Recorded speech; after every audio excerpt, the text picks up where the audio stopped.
सकते हैं, लेकिन आज मैं आपसे अपना सुख नहीं, दुख बांट रही हूँ। मेरा दुख है अंग्रेजों ने बाहरी लोगों को हमारे जंगलों में बसाकर हमारी संपदा को लूटने का काम किया है। उन्होंने यहाँ हमारे शोषण की बुनियाद रखी और इमारतें बनाई। उनकी बनाई हुई ये इमारत, जिसे उन्होंने नाम दिया रांची जेल, मेरी अस्मिता, मेरी पहचान, मेरे अस्तित्व के लिए लड़ने वाले योद्धा भगवान बिरसा मुंडा को बेड़ियां डालकर, अपराधी बनाकर यहाँ इस जेल में डाल दिया गया। अंत में अपने प्राणों का बलिदान कर अमर हो गया। यहाँ मैंने अपनी गोद में अपने लाल, अपने सपूतों का साहस देखा, उनके आंसू देखे, उनकी पीड़ा देखी, और इस दुख ने मुझे ये भी ज्ञान दिया कि इंसान अपने लालच, अपनी भूख से कितना नुकसान, कितना विनाश कर सकता है।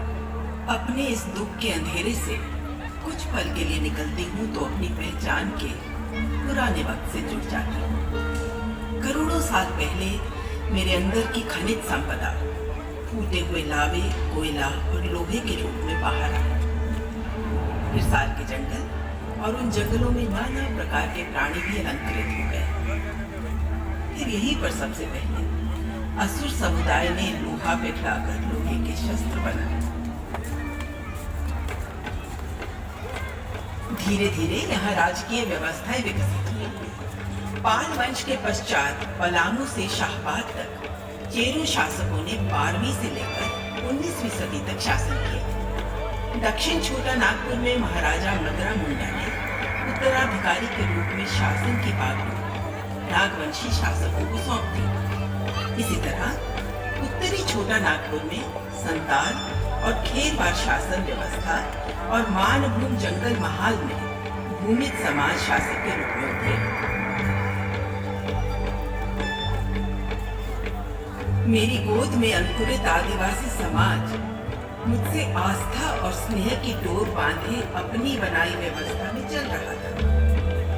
यहाँ जीवन था, आस्था थी, उत्सव थे, आनंद था, सब कुछ अपने और प्रकृति के अनुरूप।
तभी समय चल रही और हिंदुस्तान के इतिहास की किताब में एक नए पन्ने की रचना शुरू हुई और हमारे आंगन में अंग्रेज ग्रहण बनकर उतरे। सन 17वीं सदी की शुरुआत के दौरान ईस्ट इंडिया कंपनी की शक्ल में व्यापार के लिए आए अंग्रेजों ने अपनी सेना और सरकार बनाकर बंगाल पर कब्जा किया। फिर उनकी नजर प्राकृतिक संपदाओं से भरे छोटा नागपुर पर पड़े। इन संपदाओं से जुड़ा था यहाँ का आदिवासी समाज। और फिर उन्होंने सरकारी नीतियों की आड़ में अपना खेल शुरू किया। 1793 में governor general Lord Cornwallis permanent settlement act लेकर आए, जिसके तहत जमींदारों को जमीन का मालिक बनाकर आदिवासी समाज के मालिकाना हक पर प्रश्न उठा दिए।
सन 1832 से लेकर 1914 के दौर के आंदोलनों में समाज की पीड़ा और प्रतिरोध के स्वर एक साथ गूंजे, जिन्हें दबाने के लिए अंग्रेजों ने अपनी पूरी ताकत झोंक दी।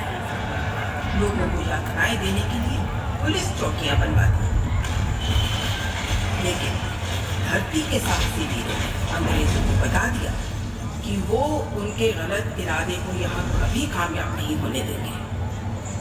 उन्हीं वीरों में से एक थे वीर बुद्धू भगत। रांची जिले के गांव सिलगाई के निवासी वीर बुद्धू भगत ने गोमुंडा उराव विद्रोह, जिसे कोल विद्रोह कहा गया, उसमें बड़ी भूमिका निभाई। उन्होंने अपने समर्थक क्रांतिकारियों को पारंपरिक शस्त्रों से लड़ने की नई शैली सिखाकर उन्हें अंग्रेजों के सामने मजबूती से खड़ा किया। उन्हें गिरफ्तार करना अंग्रेजी सरकार के लिए चुनौती बनी हुई थी। एक बार जब अंग्रेज सरकार इन्हें गिरफ्तार करके जेरोया ले जा रही थी, तब जोर की आंधी ने अंग्रेजों का खेल बिगाड़ दिया। क्रांतिकारियों ने इसका लाभ लिया और वो भगत को वहां से निकालने में कामयाब हो गए। चिड़ी हुई सरकार ने और ज्यादा तैयारी से उन्हें सिलगाई में घेरा। यहाँ उनके तीनों पुत्र उदयकरण, जलधर, गिरिधर, बेटियां रुनिया चुनिया एवं भाई भतीजे लगभग 150 से 200 क्रांतिकारियों की शहादतों के बाद क्रूरतापूर्वक वीर बुद्धू भगत का सर कलम कर दिया।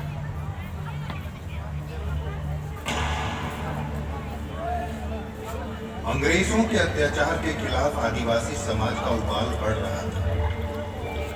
इन्हीं दिनों क्रांति की धारा में एक नाम और जुड़ा, गंगा नारायण सिंह। इन्होंने भूमिज समाज को संगठित करके अत्याचारी सरकार को अपनी धरती से उखाड़ने का बीड़ा उठाया। गहरी समझ, साहस और कुशल रणनीति के बल पर गंगा नारायण सिंह ने सरकार को यह एहसास दिला दिया कि समाज अपनी धरती, अपने स्वाभिमान की लड़ाई में मर भी सकता है और मार भी सकता है। गंगा नारायण का प्रभाव बढ़ रहा था और दूसरे समाज के लोग भी इस धारा से जुड़ने लगे थे। बस अंग्रेजों ने इस नाम को पूरी तरह से मिटाने की ठानी।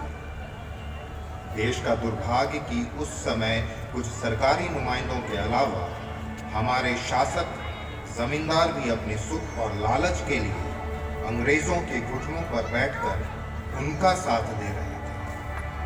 ठाकुर चेतन सिंह ने अंग्रेजों के इशारे पर षड्यंत्र रच के गंगा नारायण की हत्या कराई और शहीद गंगा नारायण का सर काटकर कप्तान विल्किंसन के पास भेजा। इस प्रकार अपनी धरती की लड़ाई लड़ते हुए एक और योद्धा गंगा नारायण सिंह शहीद हो गए। 1831-32 के क्रांति के इस दौर में गोमुंडा समाज का बड़ा योगदान रहा है। इस समाज के हो मुंडा उराव उलगुलान की कमाल संभाली सिंध भूम जिले के एक गांव राजबासा के पोटोह ने। पोटोह ने अपने साथ देवी हो, गोरा हो, नारा हो, बड़ाई हो और बुगनी हो जैसे योद्धाओं को जोड़कर अंग्रेजों के खिलाफ आंदोलनकारियों की एक फौज बनाई। ये फौज अंग्रेजों को बड़ा नुकसान पहुंचा रही है। 18 नवंबर 1837 को सिरिंसिया घाटी में अंग्रेजी सरकार और फौज के बीच एक बड़ी लड़ाई हुई। इस लड़ाई में कुछ आंदोलनकारी तो शहीद हुए, लेकिन कई सिपाही भी मारे गए। आंदोलनकारियों की इस तरह से उग्र होकर बर्ताव करने की ये पहली घटना।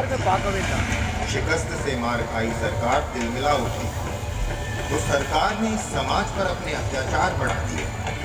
लोगों को यातनाएं दी गई, गांव को आग लगा दी गई।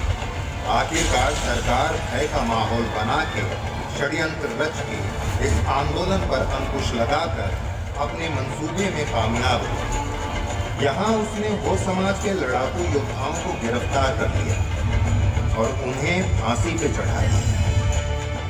पोटो हो, बड़ाई हो और नारा हो को 1 जनवरी 1838 को जगन्नाथपुर में और गोरा हो और पांडुआ हो को 2 जनवरी 1838 को सिरंसिया घाटी में फांसी दे दी गई। सरकार यही नहीं रुकी, उसने ऐसे ही कई हो वीरों पर झूठे अपराध लगाकर उन्हें जेल में डाल दिया। इन वीरों का त्याग और बलिदान एक और मशाल बन गया सरदारी आंदोलन और बिरसा के उलगुलान पर। सरकार को घुटने टेकने पड़े। उसने अपनी नीतियों में बदलाव करके इनकी मांग को मंजूरी देते हुए विल्किंसन एक्ट की नींव रखी।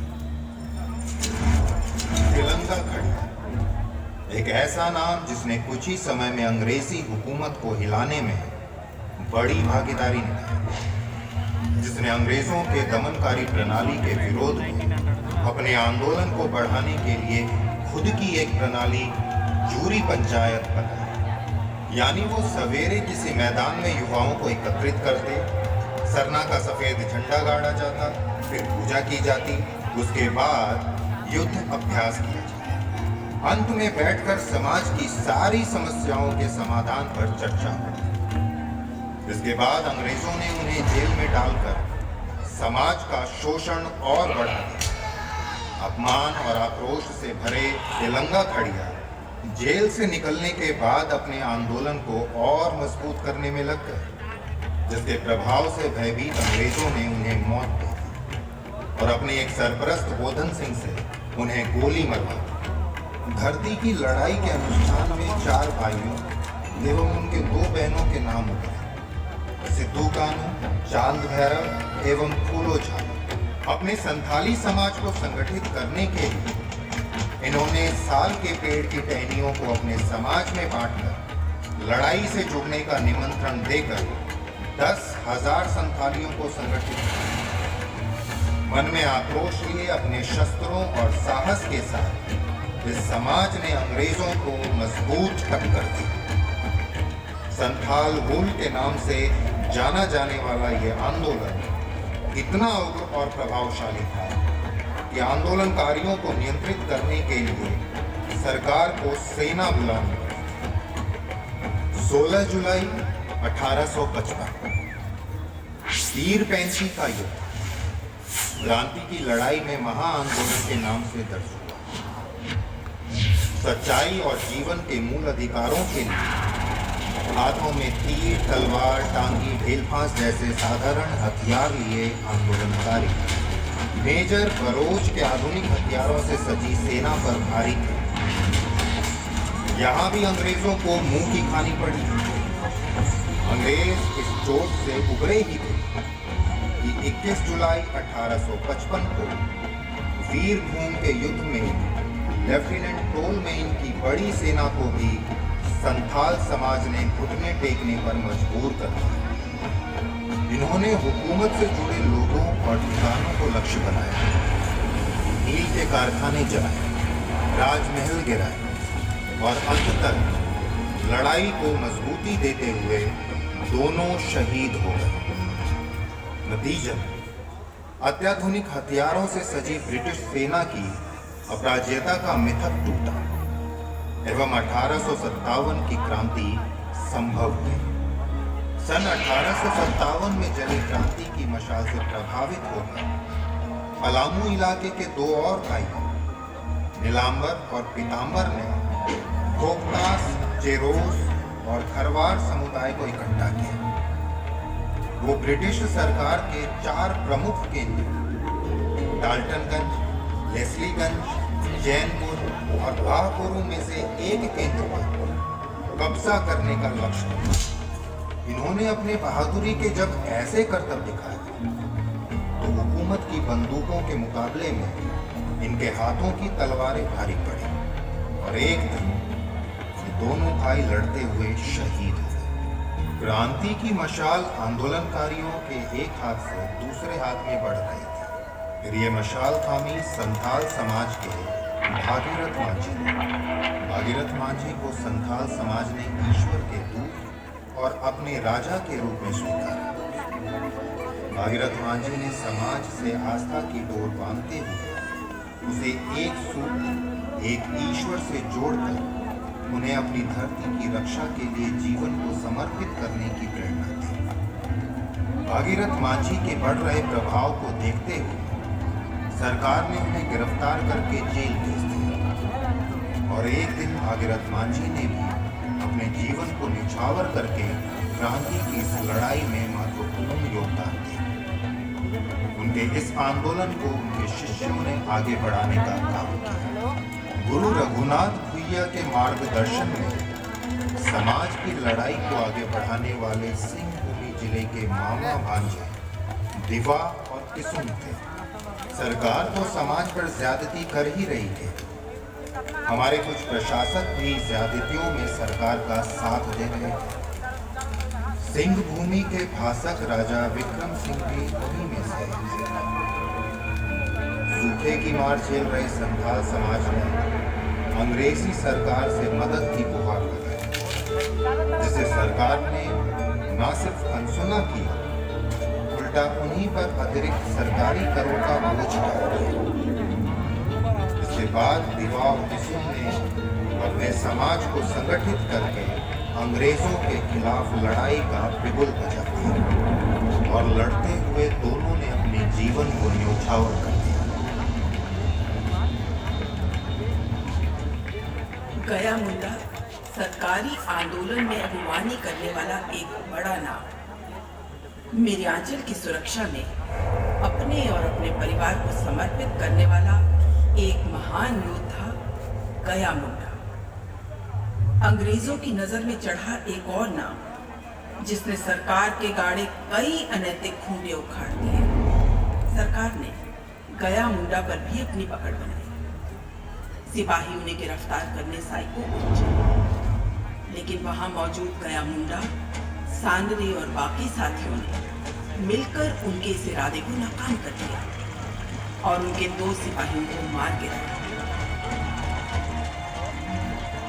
इसके बाद डिप्टी कमिश्नर खुद गया मुंडा को गिरफ्तार करने पहुंचे, जिनका सामना करने के लिए घर के लोग, महिलाएं और बच्चे बाहर आ गए और सबने मिलकर बड़ी मजबूती से अंग्रेज सिपाहियों का मुकाबला किया। और ये मुकाबला बहादुरी की एक मिसाल के तौर पर देखा गया। अपने समाज को अंग्रेजों के दिए हुए दुख और पीड़ा से मुक्ति दिलाने के लिए बिरसा नामक सूरज का उदय हुआ। शिक्षित बिरसा अपने समाज के मूल्यों के साथ साथ सरकार की नीतियों, युक्तियों और चालों की भी समझ रखते थे। उनको समझ आ गया था कि पीड़ा का हल अंग्रेजों और बाहरी लोगों को पूरी तरह से बाहर निकालकर और मुंडा राज स्थापित करके ही होगा।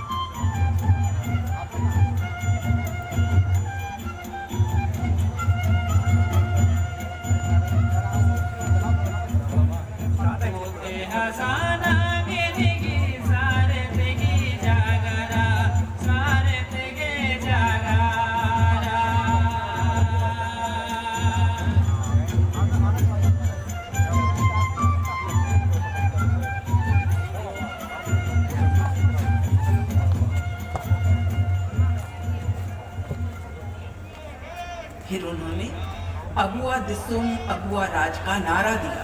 सरकार ने बिरसा की गिरफ्तारी के लिए कमर कस रखी थी। जब उन्हें डोंबारी गुरु पर बिरसा के होने का पता चला तो पुलिस और सेना उनकी गिरफ्तारी के लिए वहां पहुंचे।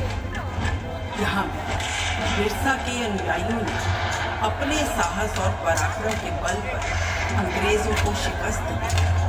यहाँ तिलमिलाए सिपाहियों ने लाशें बिछा दी, फिर भी वो बिरसा को पाने में नाकाम रहे। फिर उन्होंने बीट और सर्च ऑपरेशन शुरू किया और बिरसा की गिरफ्तारी पर इनाम रखा। सरकार समाज को भय और यातनाएं देकर बिरसा तक पहुंचना चाहती थी और एक दिन वो अपने इस मंसूबे में कामयाब हो गई।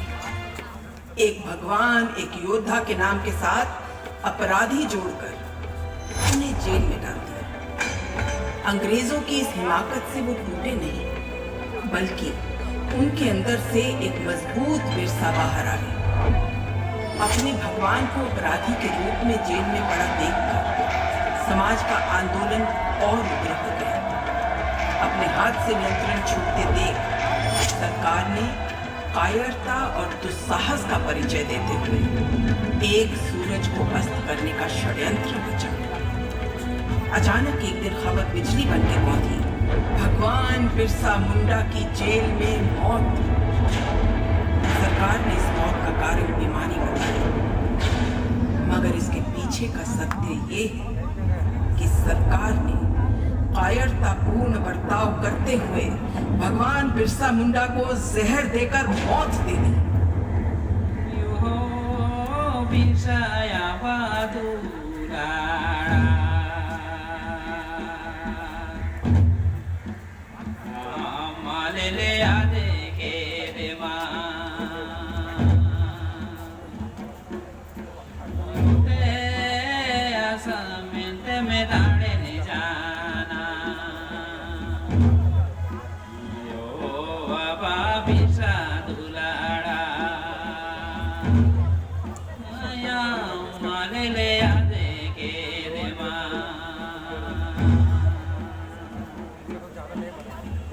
सरकार ये भूल गई कि सूरज अस्त होता है उदय होने के लिए।